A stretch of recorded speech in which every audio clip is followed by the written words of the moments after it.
तो friends, welcome back to my channel. और इस वीडियो में हम पढ़ेंगे राइट टू इक्वालिटी, जो कि हमारे पॉलिटिकल साइंस और सिविक्स दोनों का टॉपिक है। सो इस इस वीडियो में हम लोग पढ़ेंगे द राइट टू इक्वालिटी के बारे में, और इसके सारे तरह के हम लोग टाइप्स को डिटेल में एनालिसिस करेंगे, पढ़ेंगे, और साथ ही साथ हम लोग याद करेंगे। और मैं की पॉइंट्स भी आपको अंडरलाइन करा दूंगी ताकि आपको सारे पॉइंट्स एग्ज़ाम में याद रहे और आप इसको रिकॉल कर पाए, ताकि आपका एग्ज़ाम अच्छा जाए और आपको इससे नॉलेज भी गेन हो। सो ये जो राइट टू इक्वालिटी है, इक्वालिटी मतलब एक बहुत ही ब्रॉड टर्म है। तो और ये टॉपिक आपको लाइफ टाइम तक काम आएगा, चाहे आप स्कूल में हो या फिर आप कॉलेज में हो या फिर आप इंटरमीडिएट का एग्ज़ाम दे रहे हो।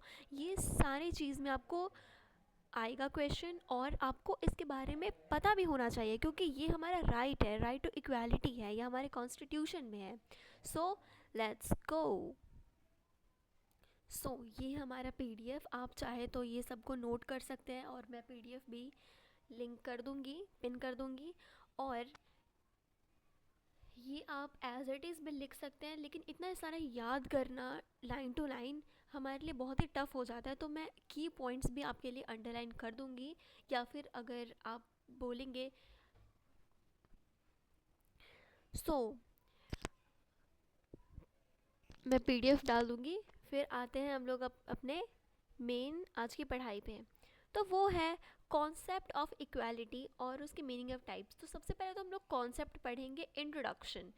ये वाला जो लाइन है ना, मैं इस कलर चेंज कर देती हूँ इसका। सो या ओ आई एम सो सॉरी। या तो अगर इसको मैं जूम आउट अगर कर लूँ इधर, तो आता है सबसे पहले कॉन्सेप्ट। तो इस चीज़ को आप लोग इंट्रोडक्शन भी लिख सकते हैं, ठीक है। Intro, okay. इंट्रो में हम ये पढ़ते हैं ना कि अगर मैं एक ओवरव्यू दूँ, तो ये इक्वालिटी जो है वो एक फंडामेंटल प्रिंसिपल होता है। किस चीज़ का? तो मॉडर्न पॉलिटी का, सॉरी सोशल टर्म्स में भी और एथिकल टर्म्स में भी। फिर आता है कि जो इक्वालिटी है वो एक फाउंडेशन बिल्ड करता है हमारे डेमोक्रेटिक के सिस्टम में, और हमारा एक कोर ह्यूमन राइट है, हमारा अपना ह्यूमन राइट है ये इक्वालिटी। फिर अगर हम लोग हिस्ट्री में देखें तो इक्वालिटी का हिस्ट्री बहुत ही डीप है और हर कल्चर में हमें देखने को मिलता है। और मतलब पहले के टाइम से लेके आज तक इक्वालिटी का कॉन्सेप्ट चलता आ रहा है, और जिसमें कि बीच बीच में हमें ये भी देखने को मिला कि इन इक्वालिटीज़ भी होती हैं, तो हम लोग ने इसको कैसे टैकल किया है। फिर बहुत सारे हमें इसमें चैलेंजेस भी देखने को मिलते हैं, जैसे कि डिस्क्रिमिनेशन हो गया, इनजस्टिस हो गया। पर हमें इसके, अगर किसी भी तरह का डिस्क्रिमिनेशन हो रहा है तो हमें इसके अगेंस्ट जाकर सबको इक्वालिटी देना चाहिए और एक दूसरे से इक्वालिटी का भावना रखना चाहिए। फिर आते हैं हम लोग इसके मीनिंग पे। तो वी कंप्लीटेड दिस। फिर आते हैं हम लोग इसके मीनिंग पे, ओके। फिर अगर मतलब मेन ऐसा डेफिनेशन या फिर मीनिंग आप लोग इस तरह से इसको कह सकते हैं। तो ये आता है कि इक्वालिटी एक बहुत ही बेसिक सा चीज़ होता है, जो कि स्टेट ऑफ बीइंग इक्वल है, कि हर सब चीज़, हर लोग को या फिर सब चीज़ को हम लोग इक्वली देखें। सोशल टर्म्स में, फिर पॉलिटिकल टर्म्स में, एथिकल टर्म्स में, सब चीज़ को। Like no religion is more और less, every person is equal, no matter about his gender, his status, his bank balance, okay. Then we should have a state of being equal in the terms of our status, I mean the monetary terms, our rights and the opportunities. If okay, if we talk about the opportunities, then there should be fair examination for a recruitment. If we talk about the engineering, okay, let take an example of engineering. So and before engineering, all the students have to appear for an examination called IIT for IIT college. So IIT का exams होते हैं that includes the mains the advance. So all the students have the same question paper, same level of like the strictness, the toughness of exams. And the students who have the merit, who have like achieved that certain percentage, they will only get the admission in the IIT colleges. So there should be an equal opportunity for all the students, or like any other field, in office, in banking sector, in railway, or like being in prime minister, to like anything. Okay, it should be like rely on our merit, our potential. Okay. So next is, everyone has the access. हम जितने भी लोग हैं सबके पास access होना चाहिए, और उनको सारे लोग को एक बराबर ट्रीटमेंट देनी चाहिए, regardless of their gender, there bank balance, their caste. The casteism is a very huge topic in India.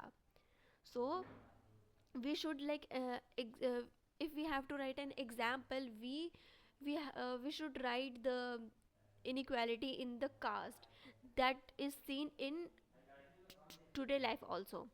So everyone should have the same treatment, same respect should be given, the dignity and the fairness in the all aspects of life, in all aspects of spheres.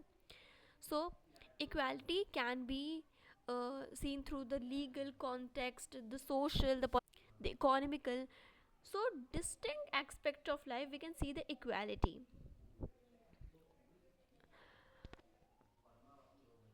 Then it is an ethical, ये एक ethical value होता है, एक guiding principal है, जो कि एक fair society को बनाता है, एक जस्ट सोसाइटी को बनाता है, जिसमें कि किसी भी तरह का भेदभाव ना हो, किसी के बीच में ऊंच नीच का भावना ना हो.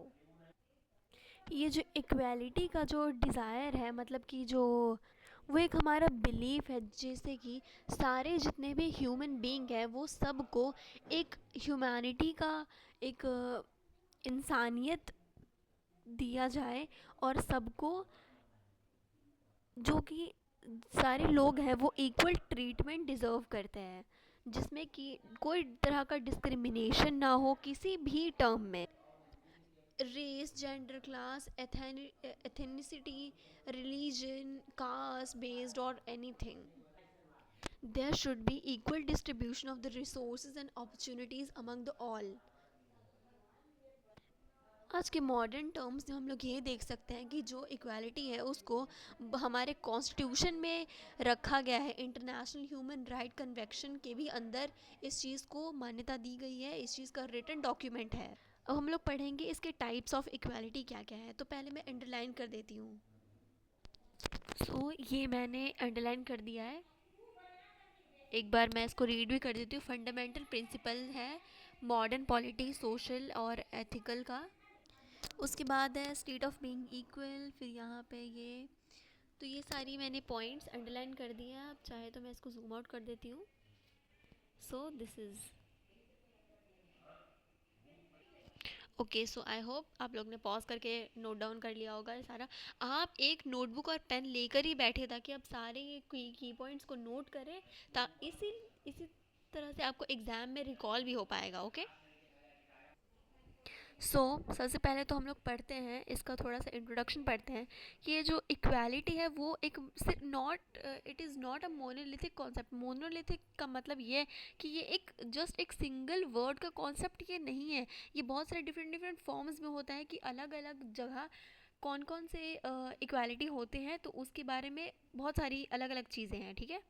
तो अगर हम लोग सार दर सार देखें तो जितने भी थिंकर्स हैं, स्कॉलर्स हैं, पॉलिटिकल लीडर्स हैं, उन्होंने बहुत तरीके के इक्वालिटीज़ को बताया है, एड्रेस किया है, जो कि ह्यूमन लाइफ में होते हैं. ह्यूमन लाइफ के अलग अलग एस्पेक्ट्स में हम लोग को फील करने को मिलता है, देखने को मिलते हैं.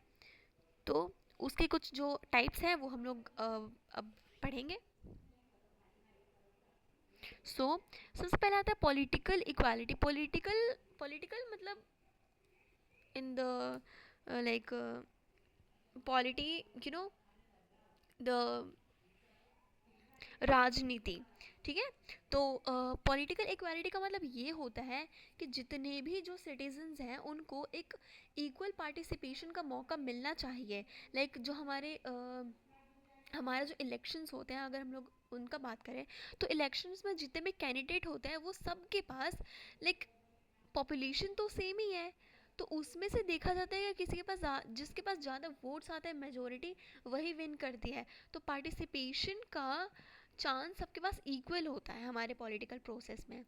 तो अगर हम लोग देखते हैं कि डेमोक्रेटिक जो सिस्टम्स हैं उसमें भी हर एक इंडिविजुअल को राइट दिया गया है कि वो पार्टिसिपेट कर पाए और अपने लाइक डिसीजन को ले पाए, जिसमें कि किसी जो पॉलिटिकल जो लीडर बनना चाह रहा है उसका कास्ट, उसका स्टेटस नहीं देखा जाता है।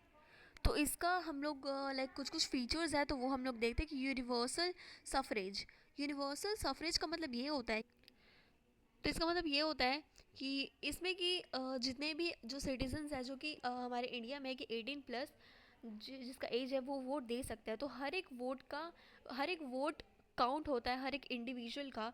उसमें वोट देने में उनका लाइक कुछ भी तरह का इनइक्वालिटी नहीं देखा जाता है कि उनका जेंडर क्या है, लाइक वो फीमेल है मेल है, उनका रेस क्या है, उनका सेक्स क्या है। मतलब जेंडर और सेक्स सेम ही हो गया। और उसका उनका ना सोशल स्टेटस देखा जाता है कि उनके पास पैसे कितने हैं, इकोनॉमिकल मतलब कुछ कुछ भी मायने नहीं रखता है।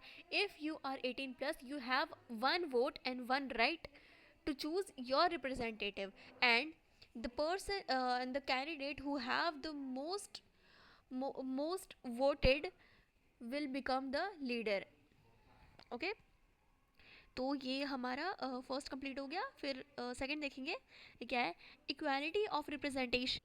रिप्रेजेंटेटिव सबका इक्वल होना चाहिए और जो कैंडिडेट हैं उनके पास एक्सेस होना चाहिए एक पावर का, ताकि वो जो अपने इंस्टीट्यूशन है उसमें अलग अलग डाइवर्स सोसाइटी को दिखा सकें और सबको इक्वल अपॉर्चुनिटी मिले वो ऑर्गेनाइजेशन या फिर इंस्टीट्यूशन को रन करने की, as per their merit and not based on the caste और gender. Then third is the right to participation. Participation का राइट होना चाहिए।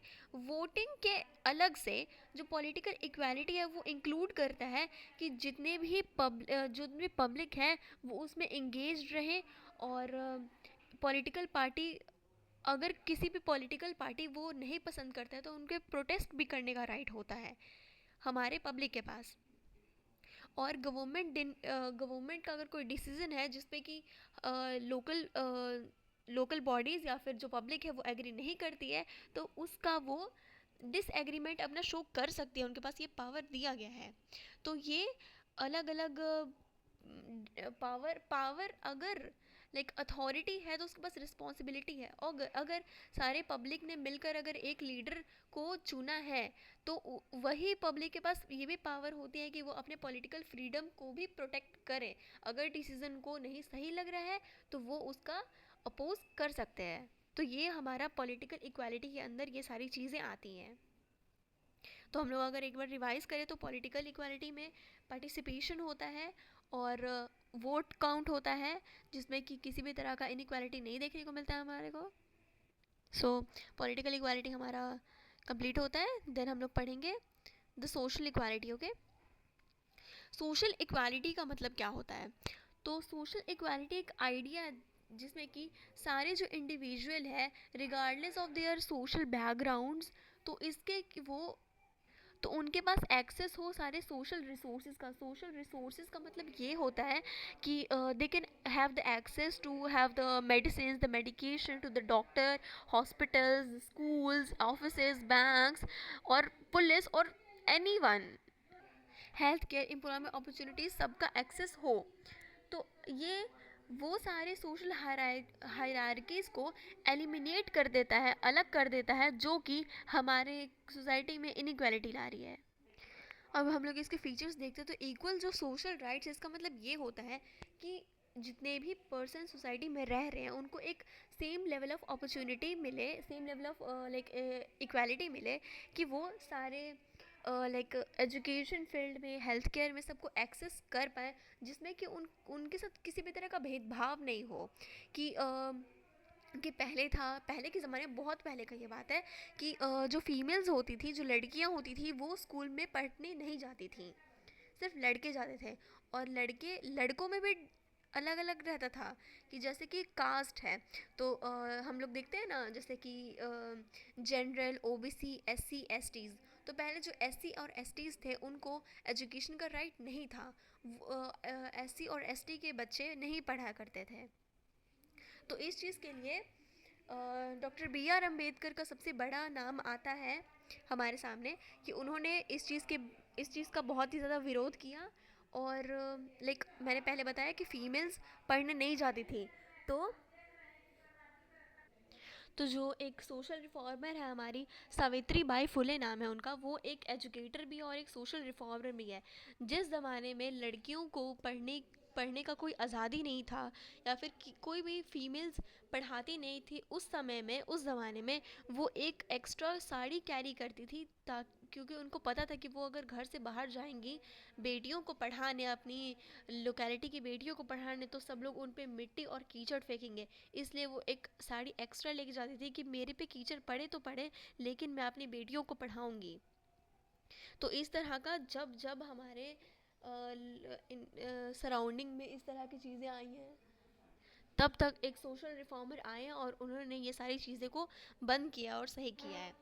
फिर आता है एलिमिनेशन ऑफ डिस्क्रिमिनेशन, डिस्क्रिमिनेशन को एलिमिनेट कर देना। किसी भी तरह का अगर डिस्क्रिमिनेशन होता है तो उसको सोसाइटी से हटाना। फिर आता है कि इक्वल अपॉर्चुनिटीज़, इसका मतलब ये होता है कि अपॉर्चुनिटीज़ हमारे लाइक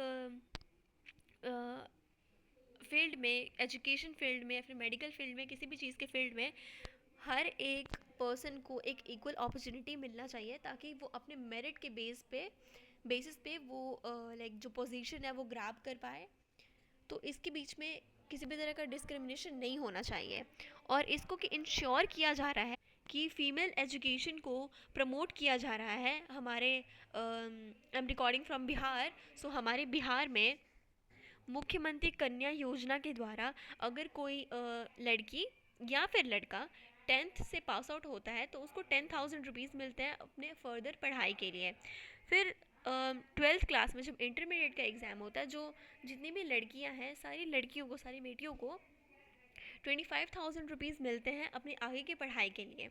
उसके बाद हम लोग देखें तो जब वो ग्रेजुएशन करती हैं, अगर किसी गवर्नमेंट कॉलेज से कर रही है, तो उनका फ़ीस बहुत ही कम है, जो कि है सिर्फ और सिर्फ 170 रुपीज़। और मतलब अलग अलग यूनिवर्सिटी में अलग अलग हो भी सकता है, बट मैं जिस यूनिवर्सिटी से पढ़ी हूँ उसमें सिर्फ और सिर्फ एडमिशन फ़ी 170 रुपीज़ है, सिर्फ और सिर्फ 170 रुपीज़। तो इस तरह का दिया जा रहा है। और ग्रेजुएशन पास आउट करने के बाद 50,000 रुपीज़ मिलते हैं बेटियों को, ताकि वो आगे की पढ़ाई कर पाए, आगे की पढ़ाई के लिए मिलते हैं। सो इस तरह का गवर्नमेंट भी बहुत सारा स्कीम्स चला रही है, ताकि जितना भी तरह का इनइक्वालिटी है based on the gender, caste और anything, that can be eliminate from the society. उसके बाद हम लोग पढ़ते हैं इकोनॉमिक इनइक्वालिटी। इकोनॉमिक इनइक्वालिटी में क्या है, तो ये equal distribution of wealth, income और रिसोर्सेज के बारे में है। कि अगर इसका मतलब ये होता है ना, कि अगर हम लोग देखें कि अब ये इक्विटेबल डिस्ट्रीब्यूशन कैसे हो सकता है, कि अगर अगर हम लोग देखें तो हमारे ही इंडिया में अगर देखा जाए तो बहुत लो इनकम ग्रुप वाले भी लोग हैं और हाई इनकम वाले ग्रुप के भी लोग हैं। तो आपने देखा होगा, या फिर अगर आपको नहीं भी पता होगा तो मैं बता देती हूँ, कि अगर जिसका लो इनकम ग्रुप है, तो बजट आया है, बजट में था लास्ट बजट जो है तो उसमें था कि जिसका जितने भी लोग हैं जिनका इनकम 12 लाख पर क्या मैं इनको टैक्स नहीं देने हैं, और more the income more the tax you should have to pay to the government. So इस तरह से इक्वालिटी लाने का कोशिश किया जाता है। और एक जो भी लाइक बेसिक नीड्स के, बेसिक लाइवलीहुड के जो चीज़ें हैं, जैसे कि पेट्रोल हो गया, वेजिटेबल्स, फ्रूट्स, वो लोग का कॉस्ट कम किया जाता है और सब्सिडी भी दिया जाता है लो इनकम ग्रुप वाले लोग को, ताकि जो बेसिक नीड है एटलीस्ट वो कम से कम फुलफ़िल हो पाए सबको। तो इसमें हम लोग देखते हैं कि एक डिसेंट लाइफ जीने के लिए जो जो चीज़ें चाहिए रहती है, तो उसमें उस कंडीशन को बेटर किया जाता है कि सारे इंडिविजुअल को बेसिक नीड्स का एक्सेस हो पाए। उसके बाद हम लोग देखते हैं कि इसमें क्या क्या चीज़ें हैं। तो सबसे पहला है कि रीडिस्ट्रीब्यूशन ऑफ वेल्थ।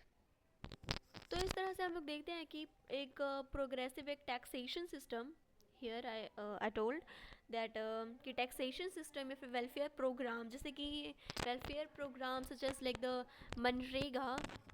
मनरेगा अगर आपको नहीं पता तो मैं बता देती हूँ। मनरेगा में एक 100 डेज़ का जॉब अपॉर्चुनिटी का प्रॉमिस करती है गवर्नमेंट किसी भी पर्सन से जिसके पास लाइक कोई किसी जॉब में या फिर इनकम से इन वो इनकम ग्रुप में नहीं आता है। तो अगर 100 डेज़ का अगर रोज़गार दिया गया, एम्प्लॉयमेंट दिया गया 100 डेज़ का, तब तो सही है, वरना अगर एम्प्लॉयमेंट अगर सरकार नहीं दे पाई तो उसके बदले में पैसे देती है। और पीएसयूज़ हैं। तो ये सारी चीज़ें हैं कि जिसके कारण कि जिसके चलते रिच और पुअर का के बीच में जो गैप है वो कहीं ना कहीं कम करने की कोशिश की गई है।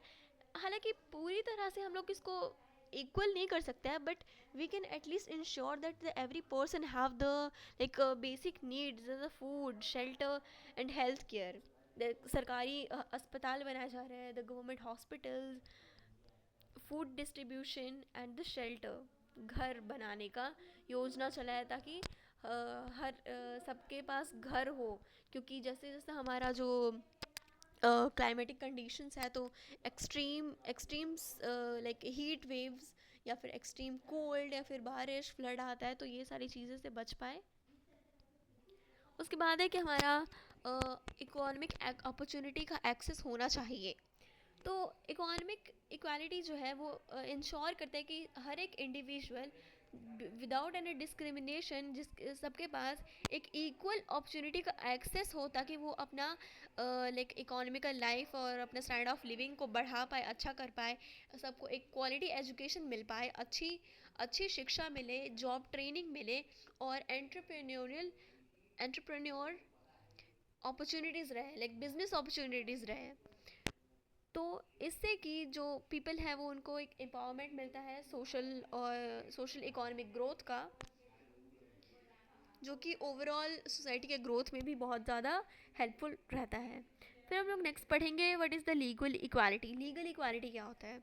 तो लीगल इक्वालिटी एक प्रिंसिपल को दर्शाता है जिससे कि हर एक इंडिविजुअल है उसको एक इक्वल ट्रीटमेंट मिल पाए बिफोर द लॉ, जिसमें कि किसी भी तरह का डिस्क्रिमिनेशन ना हो, अगेन रेस के बेसिस पे, जेंडर, रिलीजन और किसी भी तरह का लाइक कास्ट एक्सेट्रा, ये सारे पे लागू किया जाता है कि किसी हर इंडिविजुअल को एक इक्वल ह्यूमैनिटी ट्रीटमेंट मिले। फिर आता है हमारा कि और इस चीज़ को एक लॉ के द्वारा प्रोटेक्ट भी किया जा रहा है।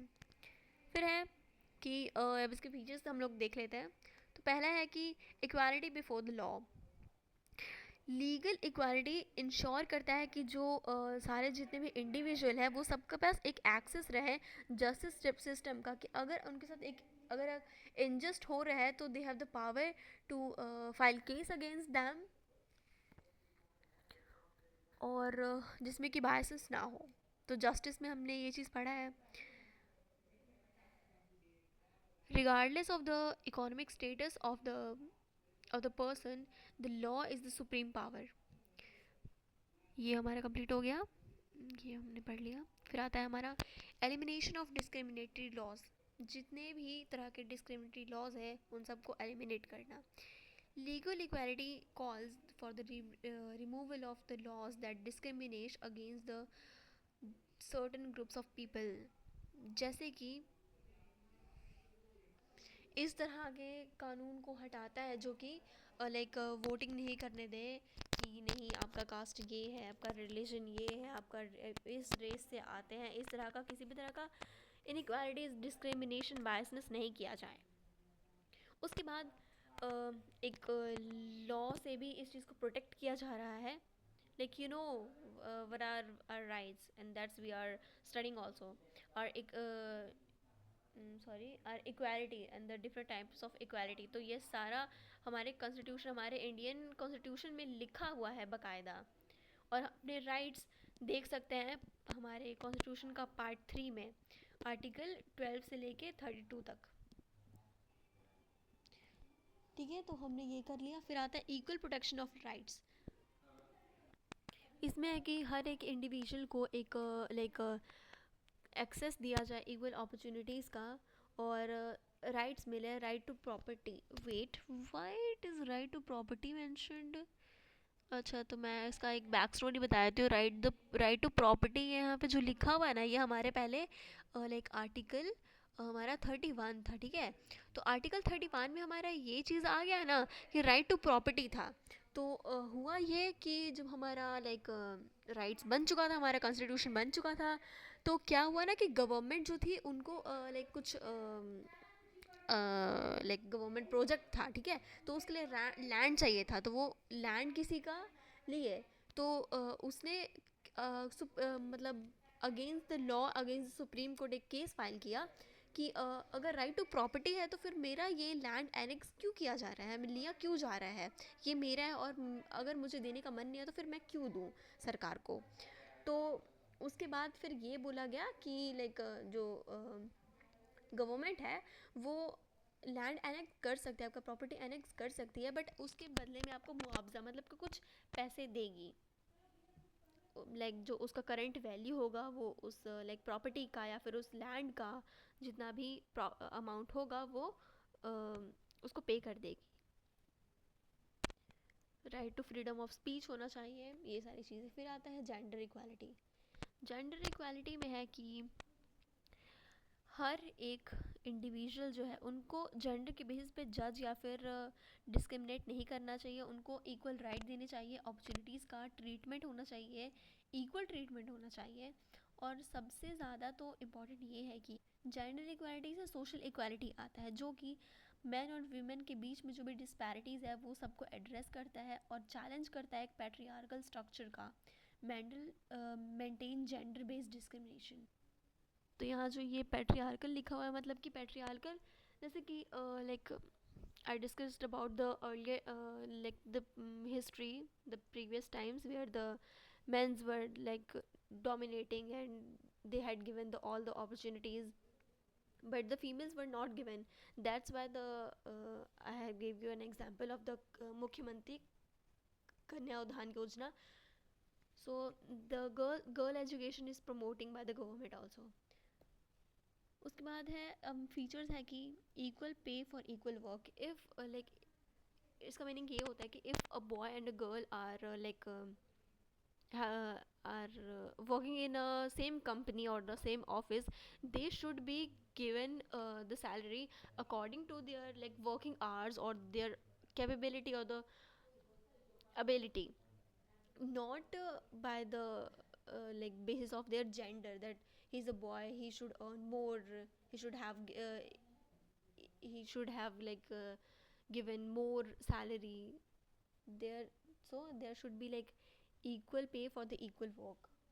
देन आता है elimination of gender based violence. Gender based जो वायलेंस होता है लाइक पहले के लाइक सब पहले के ज़माने में, अब काफ़ी चीज़ें बदल चुकी हैं, अब ऐसा कुछ नहीं है क्योंकि जेंडर इक्वालिटी मिली है। तो पहले डोमेस्टिक वायलेंस होता था, डोमेस्टिक वायलेंस लाइक पीटा जाता था वाइफ को या फिर गर्ल चाइल्ड को। तो अब इस तरह की चीज़ें बहुत ही कम हो रही है। हरास किया जाता था, ट्रैफिकिंग होता था, मतलब हो रही है अभी भी, लेकिन उसका लाइक कम हो गया है। तो और या फिर अब है कि लीगल राइट्स मिल चुके हैं ताकि वो केस फाइल कर पाए, या फिर ये सारी चीज़ें हो रही हैं अब। तो इस तरह से जो जेंडर बेस्ड इक्वालिटी है उसको प्रमोट किया जा रहा है और डिस्क्रिमिनेशन को हटाया जा रहा है। फिर है हमारा इक्वल रिप्रेजेंटेशन इन लीडरशिप। जैसे कि पॉलिटिकल और कॉरपोरेट लीडरशिप, अगर हम लोग किसी एक लाइक पॉलिटिकल टर्म्स में देखें या फिर कॉरपोरेट में देखें, तो लाइक सीट्स अब रिजर्व रहती है कि इतने परसेंटेज जो सीट्स है वो वुमेन के लिए रहती हैं, कि वो सीट वुमेन के लिए ही है, no man can undertake this that. उसके बाद होता है the underrepresentation of women in the position of power is a barrier to achieving full gender equality and social justice. तो जो पावर पावर का पोजीशन है, ठीक है। Power is a very very very great thing. तो अगर अगर women के पास पावर रहेगा तभी इक्वालिटी शो कर पाएगा। इफ़ अगर हम लोग एक बहुत ही छोटी चीज़ से भी स्टार्ट करें, हमारा फैमिली, हमारे अगर फैमिली में देखें तो अगर डिसीजन सिर्फ और सिर्फ जो मेल हैं वो ले रहे हैं तो हमारे घर में जेंडर इक्वालिटी नहीं है। अगर इसी में अगर हमारी जो मदर्स हैं, जो फीमेल्स हैं, अगर उनसे उनकी राय पूछी जाए और डिसीजंस एक mutual mutual understanding, mutual decision making हुआ अगर हो, तो उसको हम लोग इक्वालिटी कहेंगे। अगर ऐसा नहीं है, पावर अगर नहीं है फीमेल्स के पास, तो एक ये बैरियर है to achieve the full gender equality and social justice. फिर हमारा आता है रेशियल इक्वालिटी। अब रेशियल इक्वालिटी क्या होता है? इसमें है कि जितने भी सारे इंडिविजुअल हैं वो उनको एक इक्वल ट्रीटमेंट मिले और उनके रेस के बेसिस पे या फिर उनके एथनिक बैकग्राउंड से उनको जज नहीं किया जाए, फिर डिस्क्रिमिनेशन नहीं किया जाए। हमारा हिस्ट्री ही बहुत ही परवेसिव रहा है अलग अलग सोसाइटी में ये सब चीज़ों के लिए। तो रेशियल इक्वालिटी इंश्योर करता है कि जितने भी लोग हैं, चाहे वो किसी भी रेस के हों, वो सबको एक इक्वल अधिकार मिले, बराबर अधिकार और बराबर अपॉर्चुनिटी मिले। तो ये हम लोग देखते हैं कि इसके फीचर्स क्या क्या हैं। तो इक्वल एक्सेस टू रिसोर्सेज, जितने भी अगर हमारे सोसाइटी में जितने भी रिसोर्सेज हैं तो वो सबका एक्सेस मिले without any discrimination in the basis of their race. तो रेशियल इक्वालिटी इंश्योर करता है कि जितने भी इंडिविजुअल हैं उनके रेशियल बैकग्राउंड को मद्देनज़र ना रखते हुए सबको एक इक्वल एक्सेस मिले सारे रिसोर्सेज का। जैसे कि हमारे सोसाइटी में क्या क्या रिसोर्सेज हैं, एजुकेशन है, हेल्थ केयर है, एम्प्लॉयमेंट है। तो ये सारी चीज़ें सब कुछ एक बराबरी का हिस्सा मिले उनको भी। तो ये एम करता है कि जितने भी रेशियल बैरियर्स हैं उनको ख़त्म किया जाए और जितने भी मार्जिनाइज्ड ग्रुप हैं उनको उसके जो मार्जिनलाइज्ड एक नाम है तो उससे हटाया जाए और उनको एक इक्वालिटी मिले हमारी सोसाइटी में। फिर आता है हमारा elimination of the racial discrimination. Racial discrimination को हटा दिया जाए। तो रेशियल इक्वालिटी जो है वो फोकस करता है कि जितने भी प्रेजुडाइज है, डिस्क्रिमिनेशन प्रैक्टिसेस हैं, तो ये सारी ख़त्म हो। प्रेजुडाइज का मतलब होता है ना चाहने की भावना, कि हम उसको अगर पर्सनली अगर हम उसको लाइक नहीं करें तो हम तो हम लोग उसके बायसनेस करेंगे। तो ये हमारे सारे सोसाइटी के स्पेयर्स में है कि एलिमिनेट करना है। एजुकेशन है तो एजुकेशन के फील्ड में किसी भी स्टूडेंट को जज नहीं करना है, बायसनेस नहीं करना है, सारे स्टूडेंट को एक बराबर समझना है, चाहे वो एजुकेशन हो, स्कूल कॉलेज या फिर कुछ भी हो, एम्प्लॉयमेंट हो, घर पे हो या फिर जस्टिस के मामले में हो। तो एंटी डिस्क्रिमिनेशन लॉ है हमारे सोसाइटी में और पॉलिसीज़ है जो कि रेशियल इक्वालिटी को प्रमोट करता है, बढ़ावा देता है। फिर आता है हमारा अफर्मेशन एक्शन। कहीं कहीं पे हम लोग ये देखते हैं कि जो रेशियल इक्वालिटी है वो इंक्लूड करता है बहुत सारी चीज़ों को, जैसे कि पॉजिटिव एक्शंस जो कि एड्रेस करता है हमारे हिस्टोरिकल इनजस्टिस से, कि एक प्रेफरेंस दिया जाता था पहले, जो अच्छे रेस के लोग रहते थे उनको प्रेफरेंस दिया जाता था और रेशियल जो ग्रुप्स रहते थे उनको डिसएडवांटेज मिलता था, फिर कह सकते हैं कि उनको लोअर देखा जाता था। तो हमारा रेशियल इक्वालिटी कंप्लीट हुआ। अब हम लोग पढ़ते हैं, बस ये लास्ट है, उसके बाद फिर हम लोग इस वीडियो को एंड करेंगे। हमारा फिर आता है डिसएबिलिटी इक्वालिटी। तो disability is also a major thing in our society. Disability का मतलब तो आप लोग नाम से ही समझ गए होंगे कि जो डिसेबल है या फिर डिसेबल नहीं, we can call them specially abled. They are called disabled but they are specially disabled. We have saw many of the individual who who outstand in many fields. इसका एग्जाम्पल ये है कि अरुणिमा सिन्हा जो थी है, तो उनका एक ट्रेन एक्सीडेंट में उनका एक पैर चला गया था। उसके बावजूद उन वो माउंट एवरेस्ट पे क्लाइम करने की फर्स्ट इंडियन वुमेन रही वो। तो इस तरह से बहुत सारे एग्जाम्पल्स हैं जिन्होंने इंडिया को प्राउड महसूस करवाया और अपने अपने फील्ड में वो बहुत अच्छा किया है उन्होंने, regardless they are like disable और स्पेशली एबल पर्सन। तो उनको एक इक्वालिटी का दर्जा देना चाहिए हमारे सोसाइटी में, और इक्वल अपॉर्चुनिटी और इक्वल एजुकेशन भी दिया जाना चाहिए। तो हम लोग इसके फीचर्स देखते हैं। एक्सेसिबिलिटी एंड इंक्लूजन, उनको भी सोसाइटी में इंक्लूड करना चाहिए। Disability equality involves making public spaces, transportation system and educational institute. तो जो डिसेबल लोग हैं तो ट्रांसपोर्टेशन सिस्टम्स में लाइक बस हो या फिर ट्रेन्स हो तो अलग से सीट बनाई जानी चाहिए जो कि स्पेशली उनके लिए रिजर्व्ड रहे। या फिर वो एजुकेशन के लिए स्कूल रहना चाहिए, वैसे टीचर्स रहने चाहिए जो कि उन बच्चों को एजुकेट कर पाए, लाइक दैट इंक्लूड्स द डम डीफ, ये सारी। और ये इंश्योर करना चाहिए कि किसी भी तरह का डिस्क्रिमिनेशन नहीं किया जाए उनके उनके साथ उनके पब्लिक स्पेसेस में, पब्लिक लाइफ में। और equal opportunity education health care मिल पाए उन सबको। फिर आता है support for independent living. Disability equality वो सारी चीज़ें भी इंक्लूड करता है जो कि उनको इंडिपेंडेंटली रहने में सपोर्ट करे, जैसे कि उनका हाउसिंग, पर्सनल असिस्टेंस सर्विसेज और बहुत सारे प्रोग्राम जो कि प्रमोट हो पाए। अब हमारा जितना भी टाइप का इक्वालिटी था वो ख़त्म होता है। अब कंक्लूजन देखते हैं, तो कंक्लूजन क्या है। तो ये एक बहुत ही मल्टी फेस्ड, मैंने अंडरलाइन कर दिया है, बहुत ही मल्टी फेस्ड है, मतलब अलग अलग इसके एस्पेक्ट्स हैं, अलग अलग तरह से हम लोग इसको देख सकते हैं।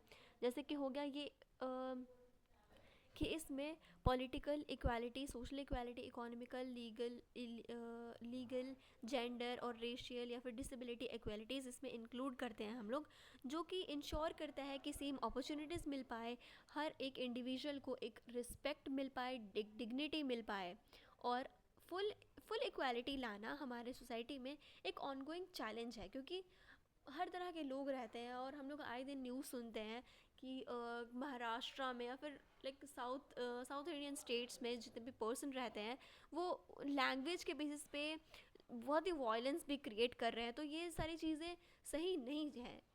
तो इसके लिए जो वहाँ की गवर्नमेंट है उनको एक्शन लेना चाहिए, और आगे फर्दर फ्यूचर में ऐसा चीज़ ना हो तो इसके लिए बाकायदा लॉ बनाना चाहिए। फिर आता है कि जो हमारी इक्वालिटी की लड़ाई है वो सिर्फ एक मॉरली नहीं है बट एक सोसाइटी के लिए भी बहुत ही ज़्यादा नेसेसरी है, जो कि फोस्टर करता है कोऑपरेशन, मतलब इकट्ठा रहकर अपने पीसफुली अपना लाइफ को जीना। तो दैट्स ऑल फॉर टुडे। और हमने इक्वालिटी का सारा कुछ पढ़ा, हमने इतनी सारी चीज़ें आज पढ़ी, तीन तीन स्लाइड्स पढ़ ली हम लोग ने। हाँ, 3 स्लाइड्स पढ़ ली तो इक्वालिटी हमारा कंप्लीट होता है। और I hope this video help you a lot.